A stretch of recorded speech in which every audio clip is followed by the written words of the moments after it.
ziua, frați și surori! Bine ați venit la Fala Bănățeană. De data asta am invitat un prieten de-a meu de o viață. Bine ai venit, Ema, alături de noi. Bine te-am găsit și mersi de invitație. Mă bucur că ești aici și că putem să stăm de vorbă la Fala Bănățeană. Da, uite, am fost primii care am deschis fotografia digitală în Timișoara. Exact. Asta a fost care și ne putem făli puțin. Asta a fost una dintre ele, dar voi ați avut acolo la Modex, ați avut mai multe premiere. La voi am început să ne arhivăm filmele pe care le aveam de zeci de ani, de zile. Și ne-ați ajutat cu acel scanner performant de la Modexul e un atelier de tradiție în Timișoara, adică Așa este, se face fotografia, a început la Modex și probabil s-a și terminat la Modex. Încă mai rezistă, am fost de câteva ori pe acolo și am zis că se lucrează bine încă mai au de lucru. E un gând care mă bântuie, să zic așa, de ceva vreme. Citisem un articol despre un concept, o noțiune de genul ăsta, așa între ghilimele, care s-ar intitula Secolul uitat. Și se referă la perioada asta prin care trecem acum, unde, de exemplu, numai unde să vezi casetele VHS de la majorat sau de la nuntă, da? CD-uri, DVD-uri, deja nu mai ai unde să play-ui unitatea, da? S-au pierdut. Acum, fotografia digitală, dacă tot vorbim de ea, că e foarte la îndemână pe orice telefon, adică toată lumea are un aparat foto în buzunar, se pozează, dar nu se mai printează, nu se mai păstrează.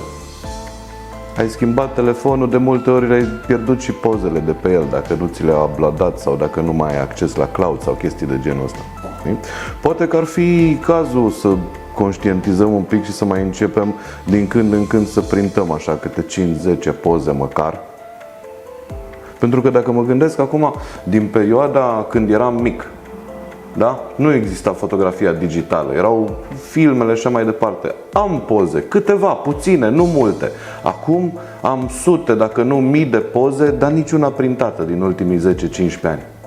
Da, îmi aduc aminte că eram fotoreporter și era la începutul anilor 2000, când încă lucram pe film și alergam efectiv, nu stăteam până la finalul meciului pentru că trebuia să scoatem câteva fotografii sau trimiteam unul dintre colegi ca să le scoată pentru tot fotoreporterii care eram acolo și veneau voi, stăteați peste program. A fost momente interesante în perioada de început de secol 21, ca să dăm așa. Da, nu, păi pot să spun că sunt mândru că le-am trăit și că am trecut prin ele cumva și că am și avut un cerc de relații care erau în pas cu ce se întâmplă.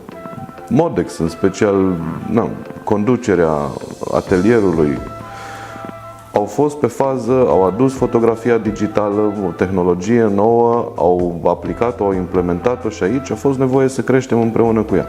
Și noi am crescut împreună cu tine. Sigur că da, toată lumea a crescut. Și lucram în mai multe planuri, dacă ți aduce aminte. Unul dintre planuri era fotografia de presă și în alt plan era fotografia, să spun așa, mai specială, dragă, nouă, fotografia de sport. Pentru că după 2000 Poli a început să crească în valoare și noi eram după ea, după echipa Poli, cam peste tot. Iar tu ai fost lângă suporteri, ai fost unul dintre cei mai înflăcărați suporteri al lui Poli și știu că ați lucrat din greu, că dacă toți suntem la Fala Bănățeană, una dintre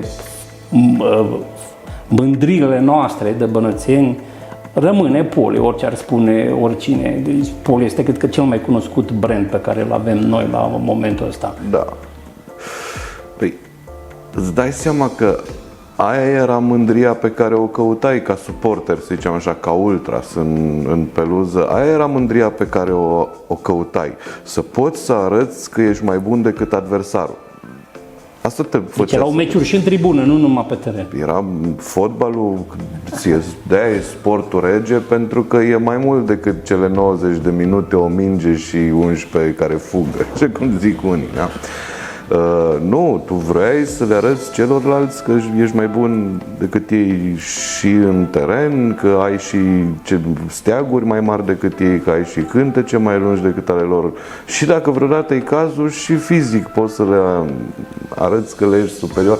Trebuia să fie o dominație totală, o superioritate totală, de fapt. Asta era mândria pe care o căutai. Ce înseamnă să fii suporter al lui Poli? Că am înțeles că am avut noi câteva discuții înainte ca să ne elucidăm. Sunt mai multe perioade. Este perioada anilor 80, unde practic noi de la ei am învățat cam ceea ce înseamnă Poli. Și perioada 80, sigur că a fost o perioadă de glorie a Politehnicii, atunci s-a luat și ultima cupă, adică atunci a fost pe val Poli. Da. După care a fost 90 cu victoriile care le-a avut și ai zis că din suporterii care i-a avut Poli au început să se organizeze la nivelul profesionist, să dea ceea ce s-a văzut că sunt și la celelalte echipe din Europa, echipele mari din Europa, și au început să se organizeze suporterii. Care a fost prima organizare a suporterilor după 90? Păi asta era subiectul, că e un an important ăsta, 2025. În 2025 se împlinesc 30 de ani de la înființarea Comando Viola. Comando Viola Ultra Curva Sud, asta e denumirea completă.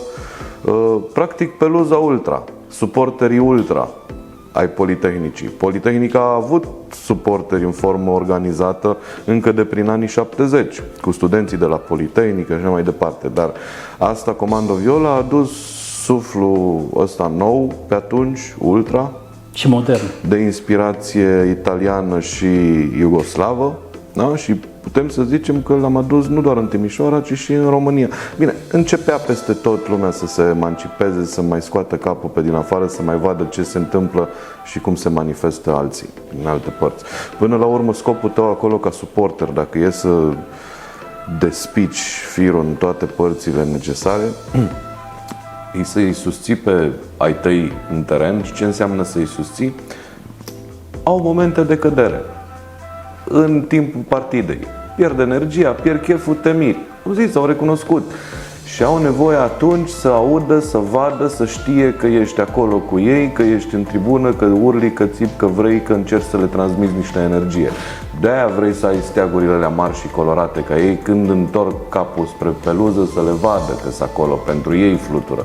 Torțele alea, cât mai multe și cât mai luminoase, ca să vadă că toată peluza vibrează pentru ei și de acolo ei să reușească să-și extragă o stropula de energie în plus de care au nevoie atunci, în momentul ăla. Cam așa ar putea să fie o explicație logică sau, cum să spun, pragmatic. Deci de la anul 1995 încoace, cam care au fost pașii prin care suporterii lui Poli s-au organizat? Au fost nevoie să-și facă o asociație și atunci așa s-a ajuns la forma asta organizată pe care o celebrăm în 2025. Că erau organizați încă de dinainte. Și atunci cum încet au început ca să apară tot felul de alte, cum să le zic, grupări în cadrul acestei asociații, care ei la rândul lor s-au dezvoltat și au început să ducă mai departe sau... A fost un moment în 2002, da? Odată cu venirea lui Doboș și a ECA-ului, când s-a umplut stadionul brusc. Și erau 7.000 de oameni în peluză. Ei trebuia să se organizeze cumva, să se grupeze cumva. Nu poți să discuți cu 7.000. Da? Și atunci, în funcție de găști, prietenii, de pe cartiere, de colegi de școli, de prin licee, așa mai departe, s-au format în grupulețe. Cei care au vrut să-și asume un nume, o identitate, să se facă remarcați pe acolo, și-au făcut și un steag pe gard. Și-au păstrat ei grup, au participat, au făcut materiale și-au făcut steaguri, cântece și așa mai departe. Și s-au organizat să meargă prin deplasări sau... Aici vreau ca să-mi povestești legat de... Noi eram drojdierii. Asta vreau să zic, drojdierii. Și de unde și cine a dat denumirea de drojdierii? Ali Boldura, liderul Comando Viola, la un moment dat supărat pe Napoli și Pelicanu și alți prieteni de pe vremea aia, bine că nu veniți la noi la ședințe și stați în birturi cu drojdierii voștri toată ziua. Și atunci ăsta a zis, păi, dar așa să ne rămână numele, bă, băiatule, că oricum nu venim. Da, oricum nu venim la voi la ședințe. Dar la nevoie v-ați ajutat unii pe alții. Sigur că da, erau momente pe care le tratam la nivel de comunitate, da? Și atunci, indiferent dacă aveai tu, eu știu ce, orice aveai, se trecea peste și se făcea ce trebuie să se facă pentru poli. Coregrafii, deplasări, acțiuni. Aici vreau să-mi povestești din nou legat de cum v-ați organizat, de unde ați avut finanțarea și toate celelalte. Scuză-mă că revin, am fost și certați cu Comando Viola la un moment dat, când ne-am mutat la Nord, prin 2004 și nu ne-au lăsat să stăm acolo decât puțin, după aia ne-au gonit. Deci se reveni dar când se dădea goarna violetă, se strângea toată lumea și făcea ce trebuie. Și fiecare, da, trebuia să faci coregrafie, bă, și acolo nu exista. Știi? Toată lumea trebuie să ridice plăcuțele. Trebuia să participi, fără pardon. Adică nu puteai să faci nasoale, să sabotezi. Nu exista. Sau inclusiv cu bani, când se făcea o coregrafie, da? Erau niște costuri. Dom'le, cât trebuie să luăm câteva sute de metri de pânză. Aia cât costă? Niște bani. Da. Fiecare din buzunar, 25 de lei fiecare, până adunam 200 de euro sau cât trebuia. Ce ne mai trebuie? Vopsele, atâta costă. Hai să vedem. Sau poate mai găseam pe cineva care ne sponsoriza. Da. De la club ați primit bani? Păi asta era și chestia, știi? Nu se face. Nu poți, tu nu ai voie, tu ești suporter. Tu ești suporter și vii acolo să-i susții pe băieți pentru că așa vrei tu, nu pentru că te cheamă cineva sau te roagă cineva sau te plătește cineva. E o rușine să iei bani de la club pentru chestiile pe care trebuie să le faci tu ca suporter și să-ți aduci tu plusul și aportul ăla cât mai mare. Cum să iei bani de la club? Păi se făcea și mișto de galeriile care făceau deplasări pe bani de la club. Toate din București, știi? Inclusiv frații rapidiști, știu, na. Mergeau cu autocare plătite de club. Nu mirosea urât. Nu era bine. Nu, erai independent. Deci pentru că, pe sigur, îți dădea clubul bani ca să nici nu-l înjuri la o adică. Da? Nu, mă, frate, lasă, noi suntem suporteri și dacă ne permitem să avem și o opinie. Și s-a simțit lucrul ăsta și în momentele când Poli a căzut, ne-am permis, și v-ați permis să reorganizați și clubul. Ne-am permis să avem o opinie, pentru că n-am fost niciodată cumpărați. De către nimeni. S-a zis, s-a mâncat rahat în continuu, pardon de expresie, că noi suntem oamenii lui ăla, eram ba oamenii lui Popoviciu, ba oamenii lui Ostaficiuc, ba oamenii lui Robu, ba oamenii lui Iancu, ba oamenii lui Tender, am fost oamenii oricui a fost nevoie. Știi? Da. Cum s-a vorbit despre huligani, despre derbedei, despre golani, despre drojdieri. Cum a fost când a căzut Poli și practic ați fost singurii care ați rămas și Poli era o echipă jos de tot și Să fie, a fost dramatic. Dar a fost dramatic. A fost dramatic și episodul Recaș. Că tu, da, puteai să accepti că Iancu și cu bandiții de la Federație și cu politicienii locali te-au împachetat, te-au îngropat, da?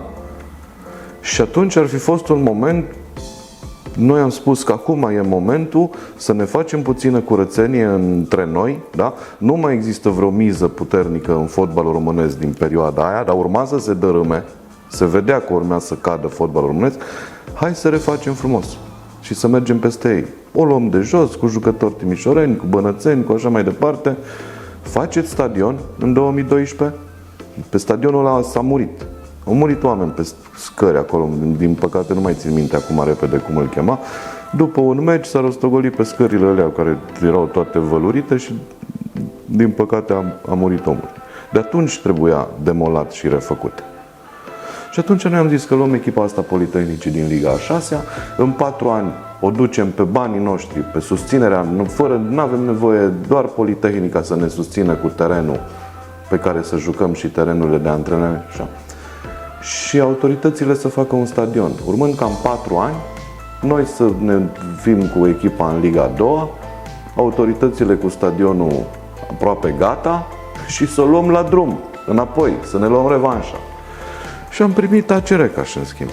Aia a fost și discuția, știi? Să nu repetăm povestea cu... Erau pe ziduri, ACR ca și nu e Poli. Povestea cu Bragadiru, cu AEK, cu fie vorba între noi care Poli sunteți voi și toate rușinile pe care ne le-am luat în istoria noastră din cauza fuziunii cu AEK, care...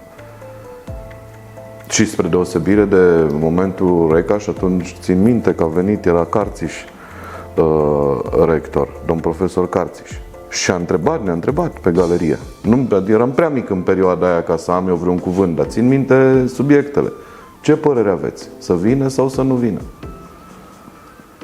Și galeria a zis și ea că da, e ok. De-aia a fost și emulație în 2002. Vremuri faine, grele, frumoase, interesante, na. Dar faza e că, revenind la ideea de bază, a fost important pentru noi să fim independenți față de club.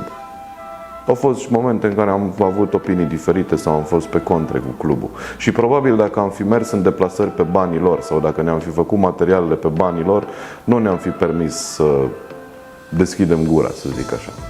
Așa erau destul de duri liderii, conducătorii clubului? Sau de ce zici Nu asta? că erau duri, dar... Dar totuși erau costuri mari din câte am înțeles. Puteau să-ți închide gura. Așa este, dar zic, pentru voi era un efort financiar destul de important, ținând cont de... Când trebuia să scoți 200 de euro să te duci la un meci la Europa League, te uitai, da, conta, simțeai banii aia. Dar pentru Poli făceai rost.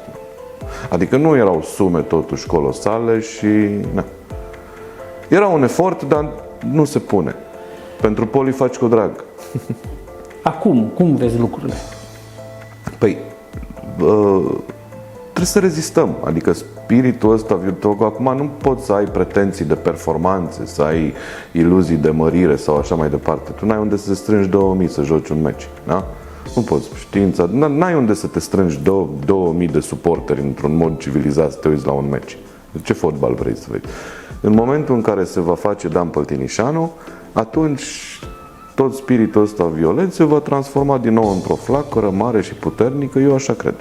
Până se termină Păltinișanu, poate să finalizează lucrările la stadionul din Calea Buziașului. La Eroi Sigur, Timișoara. bine, Păltinișanu este ținta Știm, dar până atunci poate să fie... Vedem ce va fi. Și știința am înțeles că se finalizează chiar mai repede.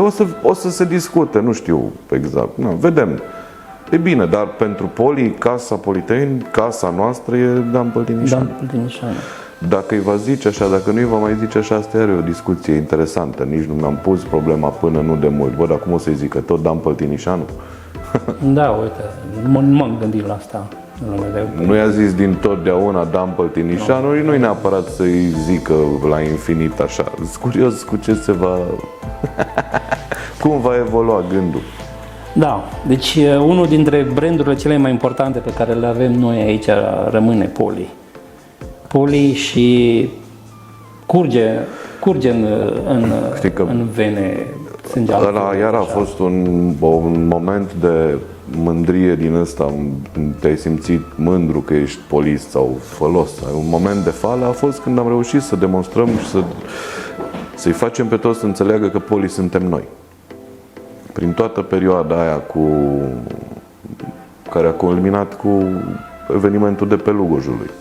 Atunci a auzit toată țara că au ieșit ăia în stradă că Poli suntem noi. Bine. Devenise prea mare circul cu palmaresul, mai ții minte? Da. Bă, toată lumea folosea palmaresul ăla în tot felul de negocieri ca să te aibă la mână, ca să-ți ceară bani, ca să-ți ceară, știi, zambon cu... Doamne, voi nu sunteți Poli, că nu faceți violet, nu aveți voie violet din ăsta. Știe toată lumea, de acum știe toată lumea că Poli suntem noi. Tineri vin lângă voi, tineri suporteri. Sigur că da, numai că totul este redus la scară. Da? Este, deci peluza, mișcarea ultra din Timișoara este vie, da? Mișcă, activează, nu a lăsat nici steagul jos, nici n-a murit, doar că nu mai are aceeași anvergură. Pentru că nici nu este o miză către anvergură, este o miză către rezistență, către supraviețuire. Una dintre variantele din 2012, da, ar fi fost să punem fularele în cui. Noi oricum considerăm că din momentul ăla ceva s-a trecut o graniță, s-a întâmplat ceva. În 2012 ăla, când a apărut ASU, mă rog, nu atunci a apărut, dar atunci a crăpat Poli Care o știm noi. ca cavalerul și a continuat în forma asta. Revenim un pic la ce se întâmpla în peluză. Acolo s-a făcut arte la un moment dat și voi ați lucrat acolo zile și nopți. Repet, v-ați autofinanțat, așa cum ai spus. Da. Ați reușit să faceți un lucru extraordinar. Erați printre cei mai buni din partea asta. Unii spun că erați Așa se spune. cu cei din Serbia. Așa se traducea pasiunea noastră și nivelul de implicare și de determinare în fenomen, încât se spunea că suntem foarte buni și de aici și țin minte că sârbii au zis când ne-am dus la Partizan. Zis, bă, nu sunt mulți care au venit așa la Belgrad cu pirotehnie în peluză, cu coregrafie, jandarmii de la Belgrad epici. Știi, și cu toate astea am reușit să băgăm torțe pe stadioane și să facem spectacol. Care era bucuria de după meci? Adică faptul că adversarii vă apreciau, faptul că se creau discuții, știu că v-ați creat prietenii printre galeriile. E simplu, dacă nu câștigi, măcar să nu te faci de râs. De multe ori se pot pune și așa problemele și atunci aia tot o formă de automotivare și de a trage un pic de tine, să faci niște eforturi necesare ca să nu te faci de râs sau să reprezinți, cu mândrie, până la urmă, iar asta e o chestie că reprezinți Timișoara, reprezinți Politehnica, nu poți să o faci oricum, știi? Trebuie să o faci așa cum le cer lor, să dea tot ce au în ei pe teren, să dea tot ce pot și așa mai departe, așa și tu trebuie să procedezi la fel, pentru că altfel cum să le ceri? Care a fost cel mai, să zic așa, cel mai interesant proiect la care ați lucrat pentru peluza Poli de acasă? Toate. Dar mie personal îmi vine în cap coregrafia cu Hâldan pe care ne-au furat-o câinii într-o noapte. Cum au furat? Uite așa. Spionaj, chestii de genul ăsta? Da, era lăsată la uscat pentru a doua zi când era meciul și au venit noapte și au luat-o. Ce tare! Povestea e așa, pe scurt. expusă pe scurt, vulgar, da, a fost mai amplă. A fost o bătălie întreagă. N-a fost nicio bătălie. Nu, zic bătălie în sensul că s-au folosit scurgeri de informații. S-a dormit. S-a dormit acolo? S-a dormit în post, da, așa. Păi treia lumea să supravegheze, știi, și se făceau ronde. Deci santinelele au cedat. Santinelele au cedat, din păcate, și ne-am făcut de mirul lumii. Dar ne-a plăcut. Cum ați dres-o? Am dres-o până la urmă. Dar ne-au plăcut mereu lucrurile de mirul lumii. Cumva așa, și nu ne feream să ne băgăm prin ele. Păi ce să fă, n-avem ce să drez. Ne-am făcut de râs, n-am mai făcut coregrafia și am făcut alt spectacol la pauză. Cât lucrai pe o pânză din aia uriașă? Cam cât lucrai la ea? Cam o săptămână, în mod normal, ar dura, în condiții optime, dar în general se făcea în 2-3 zile. Ceva de una dintre problemele principale era că nu aveai unde să le faci. Nu aveai spațiu. Da. Curtea școlii, chestii de genul ăsta, dar nu puteai să stai cu ele acolo, chiar dacă te lăsa directorul școlii, dar peste noapte n-am timp, că trebuie să se usuce, nu pot să o iau după aia. Pânza aia, îți dai seama că avea 20 pe 30 de metri, dimensiuni de genul ăsta, știi? Trebuia să iei, să o faci sul cu grijă, că trebuie să o duci în peluză și când o desfășori să știi de ea. Știi cum se desfășoară ca să meargă, să o dea lumea ușor. Greu puteai să le faci pe grabă, dar tot timpul le-am făcut în niște soluții de genul ăsta, semi-improvizate și în general era și show, că când se lucra la ele. În ce sens era show? Bă, te bucurai că ești acolo și participi, știi, cumva.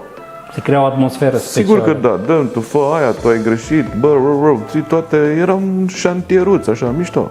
Cine Și alegea, spiritul de camaraderia care se întâmpla da. pe acolo și toate cele. cine alegea subiectele care erau reprezentate? Erau ședințe și acum sunt și tot timpul vor fi și cred că în orice grup de genul ăsta care are pretenția de a face activități, da? Sunt ședințe unde asta se discută. Avem meci peste nu știu când. Tu, în general, știi de la începutul sezonului. Cu cine joci, care, în cum? a câta etapă ești, unde ai derbiurile și așa mai departe, ce evenimente trebuie să le faci musai și na. Avem peste 2 săptămâni sau peste o lună derby. Ce facem? O coreografie. Trebuie să faci o coreografie. Cu ce?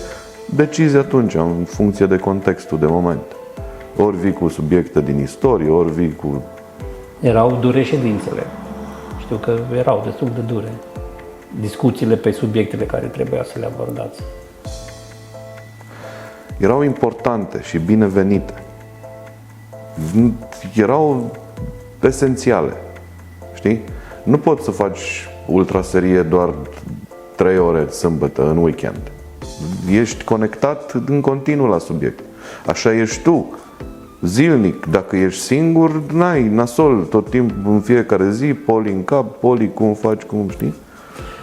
La meciul cu Steaua, la celebru, când am luat bătaie când ne-au bătut steliștii rău acasă, cum ai simțit momentul ăla? Știu că galeria a fost peste ceea ce era pe teren, mult, incomparabil. Păi cum adică? Nu e rușine. Cum treceați peste momentele astea? La mișto. Și cântam pentru Poli. Da. A fost un meci unic ăla. A fost, da, magic faptul că s-a cântat în continuu. Nu, n-a fost ceva organizat, forțat, mobilizare, hai în momentul ăsta, acum să cântăm, că nu a fost nimic forțat. A fost natural s-a cântat la 1-8 ăla cu Steaua. Dar în inimile fiecăruia sunt convins că era rușine. Emma, poate că puțin știu că tu ești un artist săvârșit în mânuirea mouse-ului și în ceea ce înseamnă grafica pe calculator. Cum a fost trecerea de la grafica pe pânză la grafica de calculator? Că știu că ai făcut un pas important după. Păi iar a fost și ăla de la început. Am făcut arte plastice toată viața.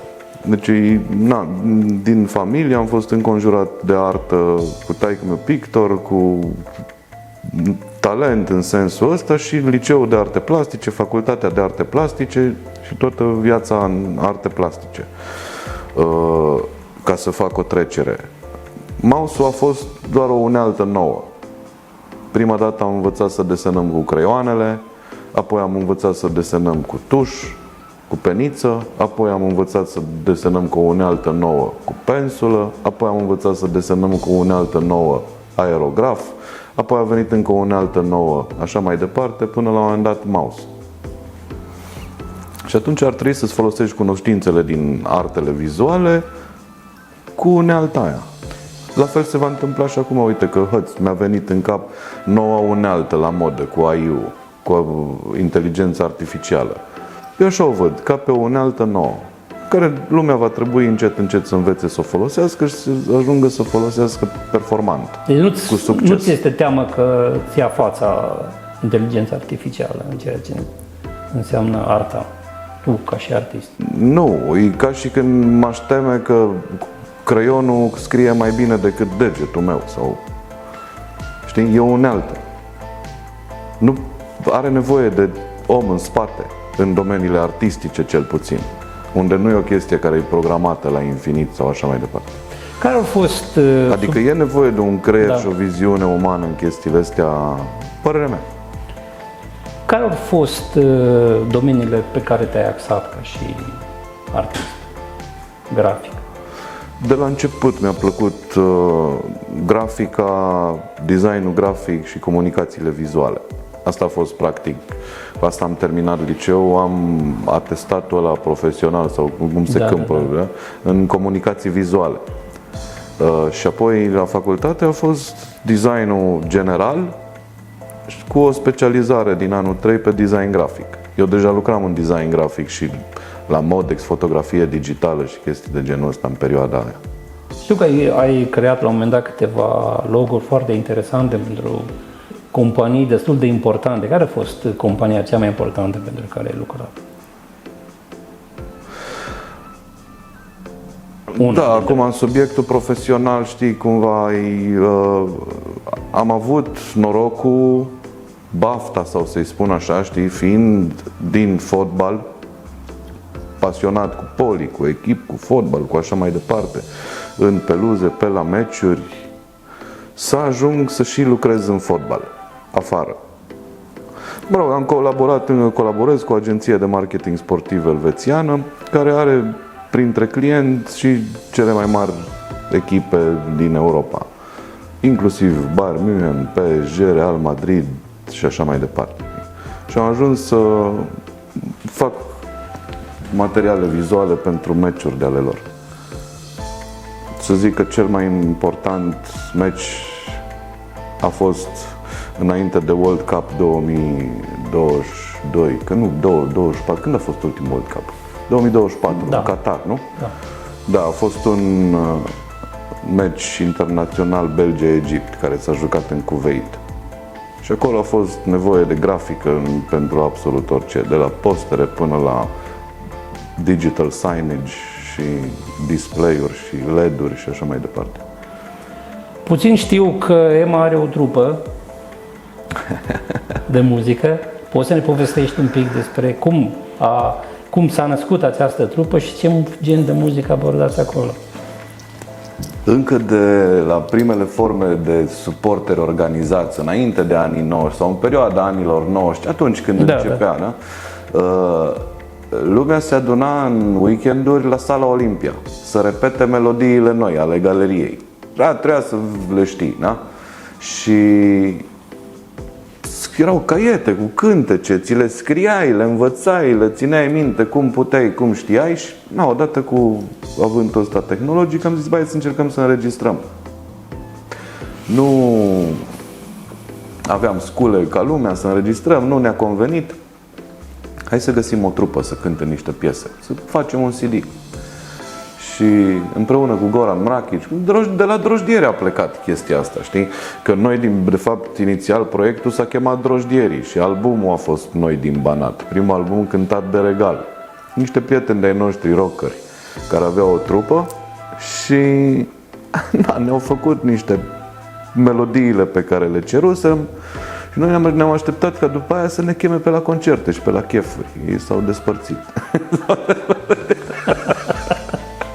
Noi ne-am bucurat de primul disc ăla și atunci am zis, hai să am căutat în peluză oameni. S-a găsit chitarist, s-a găsit basist, s-a găsit tobar și până la urmă am rămas eu vocal. Și așa a apărut Noi din Banat. Era o trupă, ăsta a fost scopul inițial și scopul principal. Să fie o formă prin care să putem să învățăm lumea cântece noi. Și un pic am mai suferit niște mutații, dar în esență asta ar trebui să fie un Noi din Banat. Și genul muzical abordat? Punk rock, pentru că ăștia eram. Adică, rocker, știi? Și asta a fost unii poate ar prefera altceva sau în altă formă, dar asta e a noastră, știi? La un moment dat, când se vor schimba generațiile, sper ca ideea asta de a avea muzică sau de a avea o formă, da? Să se păstreze, dar cânte trap, uite cum e Dani Tobe acum. Are un alt stil decât Noi din Banat. Dani Tobe e alt camarad din peluză, el a și cântat cu Noi din Banat, a bătut pe niște piese și are un proiect de hip-hop. Hip-hop, rap, trap. Unde bagă bine. Acum, la ultimul concert de pe Dan Păltinișanu, când s-a început demolarea, a fost și el cu noi. El e viitorul.